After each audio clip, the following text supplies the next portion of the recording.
Hey everyone, welcome back to my channel. So today I am coming back at you with another podcast style video, and as you can see by the title, I will be giving my thoughts on Tyler Perry's new movie Mea Culpa and my thoughts on Tyler Perry himself. So the Netflix movie Mea Culpa came out a couple weeks ago, and anyone who has seen it has given their takes on it, and now I will give mine. First, let me start off by saying this movie was a solid 5 out of 10. It was mid at best. Personally, I would put this movie on the higher spot of Tyler Perry's bad movie tier list. As per a lot of reviews about this movie, my review will not be any different. There were a lot of things wrong with this film, from the writing to the character development. When this movie was first announced, I was happy for Kelly Rowland and to see her expanding her resume and talents into acting.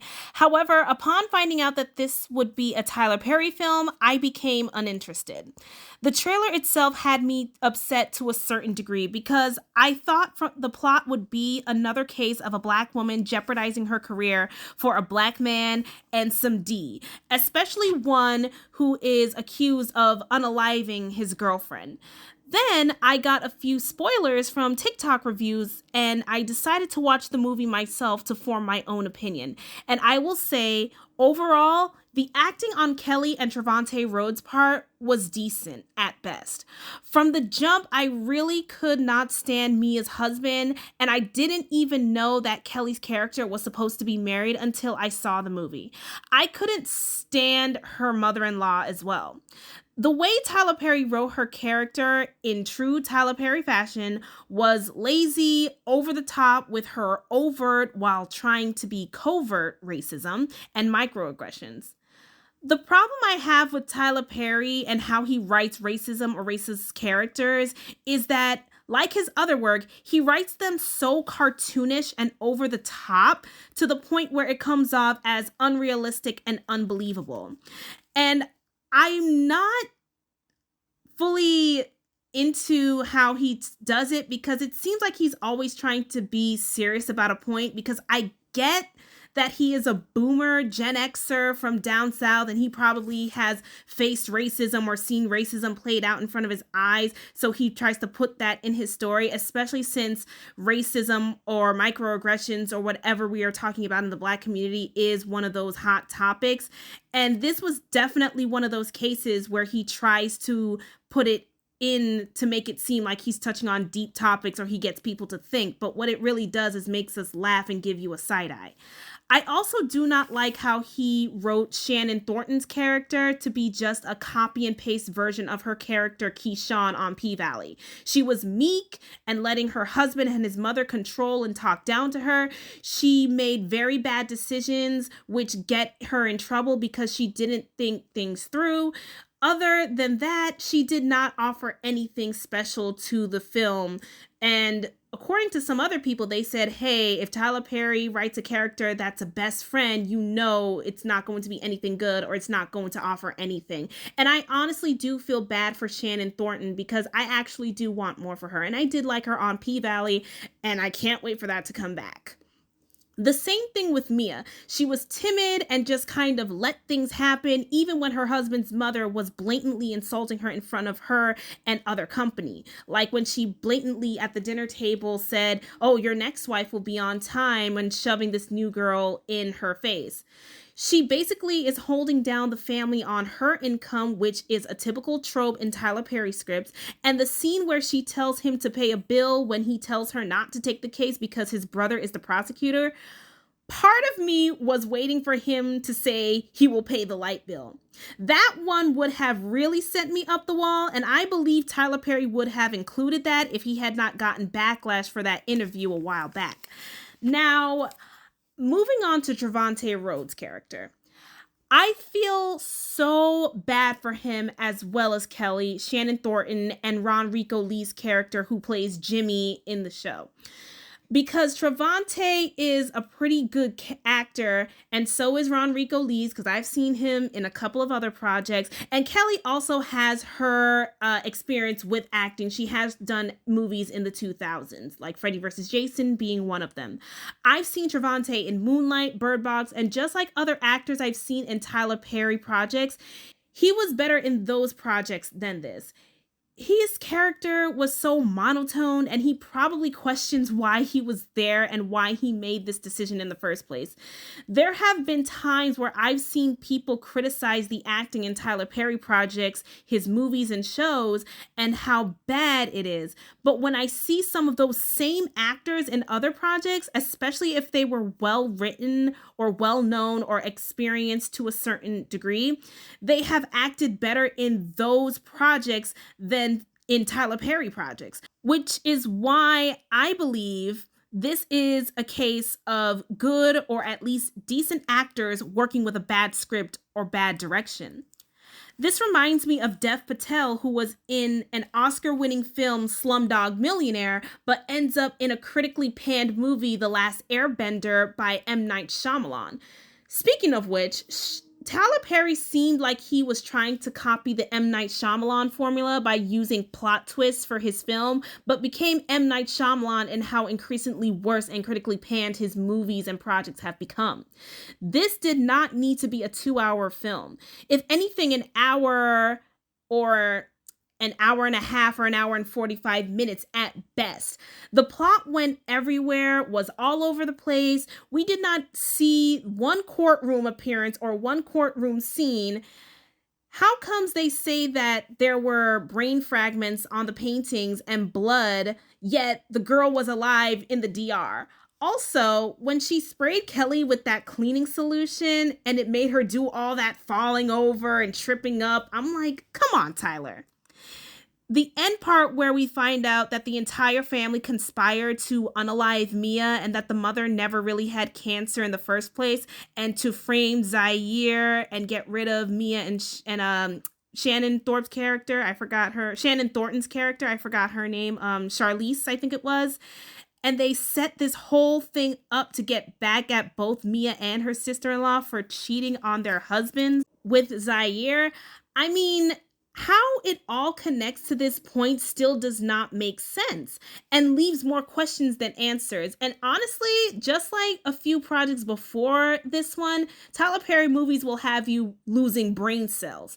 See, his older stuff actually somewhat made you think, possibly made you resonate, even when there were people who criticized his work back then.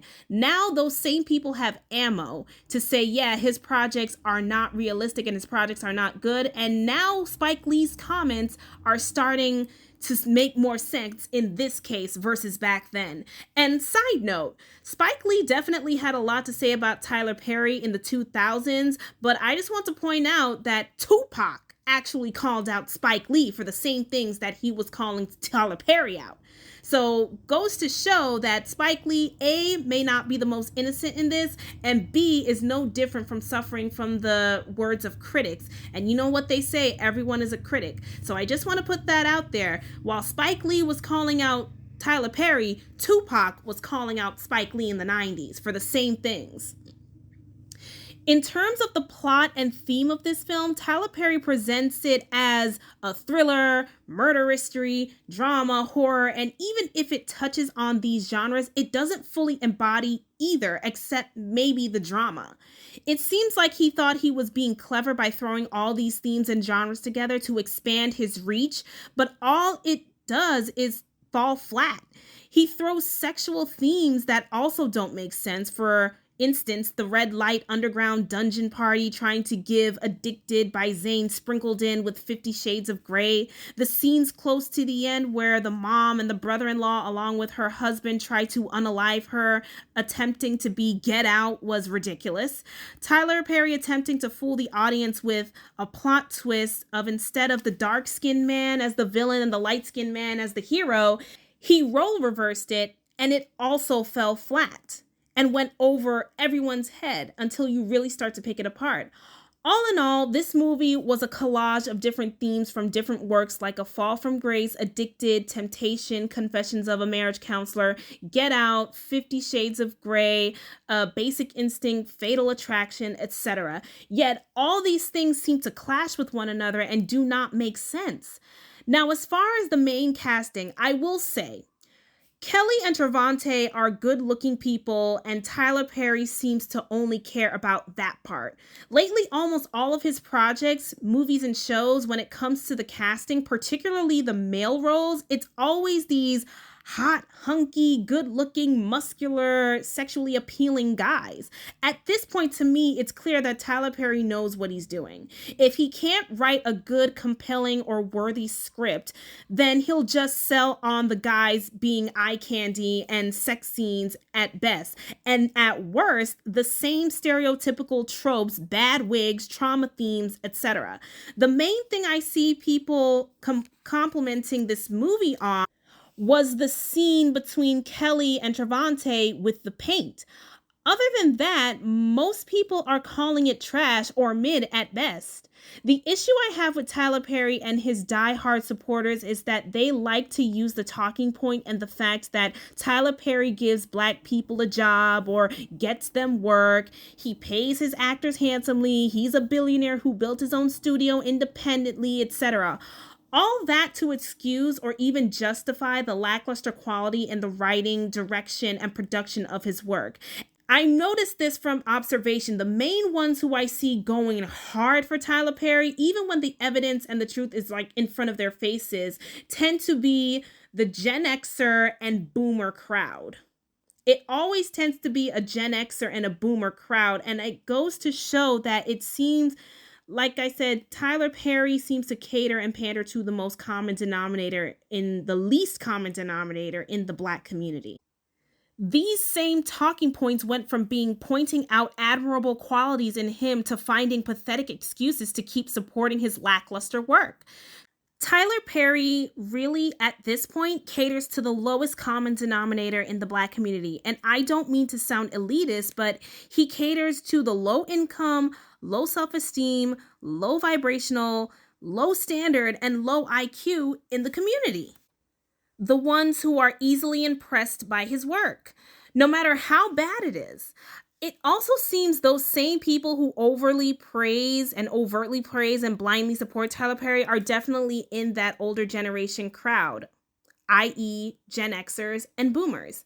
Tyler Perry really needs to swallow his pride, check his ego, and listen to his demographic that is telling him increasingly more so to hire writers and lose the bad wigs. Speaking of which, Kelly probably brought her own wigs and glam team to the set because she said, "Mr. Perry, you will not have me looking foolish in those bad wigs and bad makeup." Because I will say, yes, the styling, the wigs were actually really, really good and on par. Tyler personally, in my opinion, needs to grow with his artistry. He needs to take a step back from writing and producing and hire young black talent to do that and take on a more managerial, supervisor, consultant role. Because I think as he has grown in his success, he has become a little bit arrogant and hides behind the good he has done to avoid addressing and fixing the bad. If he wants to make B movies, fine, but don't try to sell them as blockbuster hits and some deep, meaningful stuff that only certain people get. No, sir. I said Tyler Perry, with the studio he has, could be producing sci-fi and fantasy and coming of age and other black-led stories with no drama, trauma, and abuse, or very little at best. But he either lacks the range to do so or refuses to do so, and the latter is what's most frustrating. This movie has been coined a high-budget Tubi movie, and I definitely agree. I have seen Tubi original films, the ones that are listed Tubi originals on Tubi, and don't get me wrong, those are not half bad. Some of them are not half bad, but you can definitely tell that in a way they are definitely low budget, but it's easy to give a pass to those people because, let's just be honest, those people do not have the name recognition most of the time, the pull, the push, the money, the resources, or even the knowledge, or they're just probably getting their foot in the door when it comes to creating, like acting, writing, producing, directing, and they're just getting their foot in the door. But for some people who may be considered novices or amateurs when they first get in, those Tubi original movies are not necessarily half bad. They're just low budget. Like I said, I give passes to Tubi original movies and other bad ones for not being perfect because the people behind it are either not fully skilled or experienced in this realm, or they don't have the resources like Tyler Perry has. So Tyler Perry really has no excuse at this point because you're listed the billionaire and the quality does not match the net worth. He says that he writes all his scripts with no writer's room, and that is not the flex he thinks it is. The quality has declined so much that being in a Tyler Perry film is not a flex for any actor. Even some of the actors in his projects are starting to say things about the scripts and their characters without saying it. For instance, I heard that the woman who played Karen on Sisters is asking, okay, well, what's going on with my character? What's going on with why are we still in this scene? The fans are even starting to say, hey, you've been at this season for 2-3 long, I guess, years, I think. People are saying we're still stuck in the same scene and the same storyline 3 seasons in. Karen's been pregnant for how knows long, and I've been out of the loop of Sisters and what's been going on. And I loved Ruthless when I first saw it, but that eventually got too dragged out and a storyline plotline going nowhere.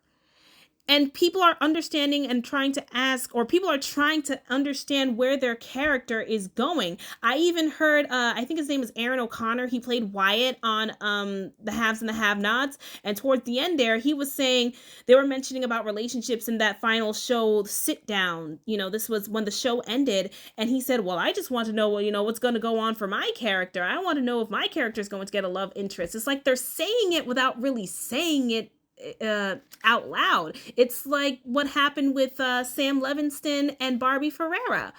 Allegedly, behind the scenes is that she was just frustrated with how her character has been stagnant. And this is how you know that there's a difference between our community, especially the lowest common denominator in our community, and other people of other communities. Because it took people, the Euphoria audience, the second season to point out flaws with Sam Levinson writing all his stuff, but it seems to take Black people forever and a day up until now and until recently to call out Tyler Perry and say, yeah, get writers. But you know, he's a billionaire now, or so his net worth is, because your net worth is not necessarily what you have in the bank.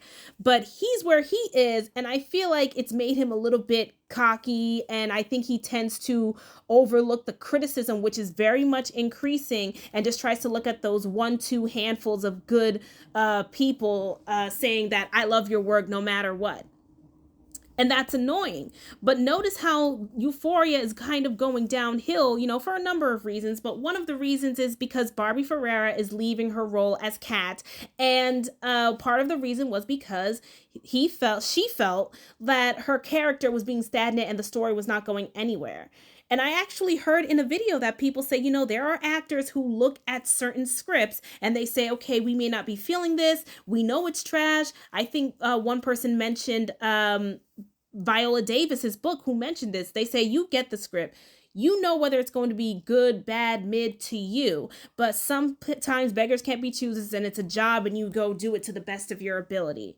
And this is exactly what this was in this particular movie, because I said for Trevante Rhodes, I know you can act better than this. I've seen you. This doesn't feel like you were at your best. It also didn't feel like you wanted to be there. I want to know what may have happened behind the scenes, because a particular episode about a particular person that particular person got banned is starting to seem as if it makes more sense now. But I digress. However, I feel bad for any working, aspiring, or serious actor who is in a Tyler Perry project, because if you want to elevate as an actor or be taken seriously, you can't continue being a Tyler Perry regular, especially with the quality that he is coming out with now. Tyler Perry at this point is good for giving people a job or keeping people working, but not elevating your status. This is why when Taraji P. Henson was crying about lack of pay increase, I said, well, as much as you should not be lowballed, the last movie you were in, Proud Mary, of course, wasn't a Tyler Perry project, but still, Proud Mary flopped. And you frequently are in these Tyler Perry projects and it has not done anything to elevate your status to be taken seriously by mainstream Hollywood. And this is why I like Viola Davis, because she is versatile and does have range. And I think Taraji P. Henson could have done that after Hidden Figures. Hidden Figures was probably one of, if not the first movie that I saw her in, which she actually showcased that she can range out of the stereotypical, characters such as the Cookies and the Yvettes of the world. And Acrimony was just another problematic film for me, because even though there probably is a black woman or a Gen Xer or a boomer who can relate to Taraji P.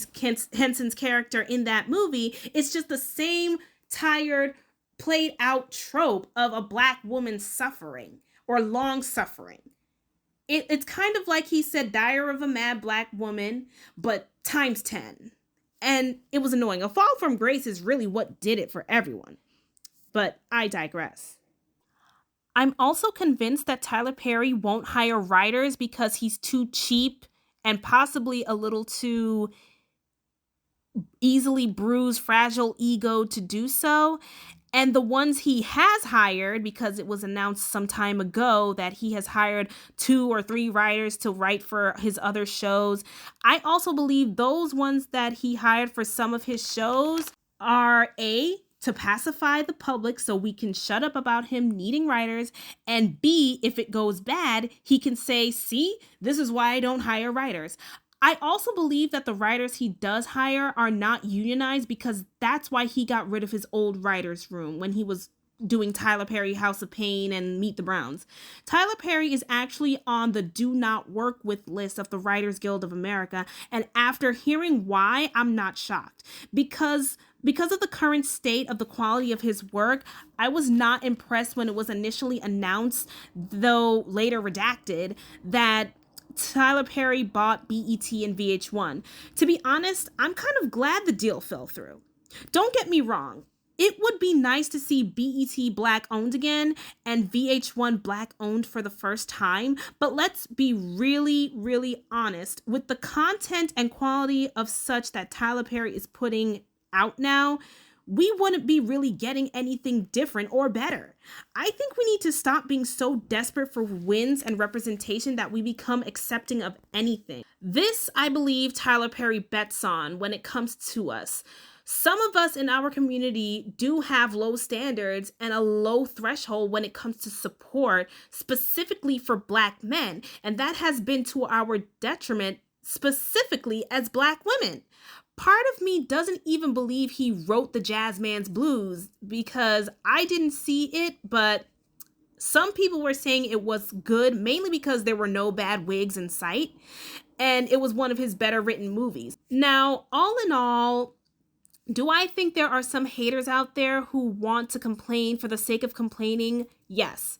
But for the most part, that isn't the case with Tyler Perry's recent projects. He either needs to listen to the audience and get better, or stop writing altogether. As a matter of fact, I think the latter is probably the best. You've made it, you're a billionaire, you own a studio, you could be doing what other studios are doing. Take a seat back, just be a manager, supervisor, consultant. You could even put on new Black talent.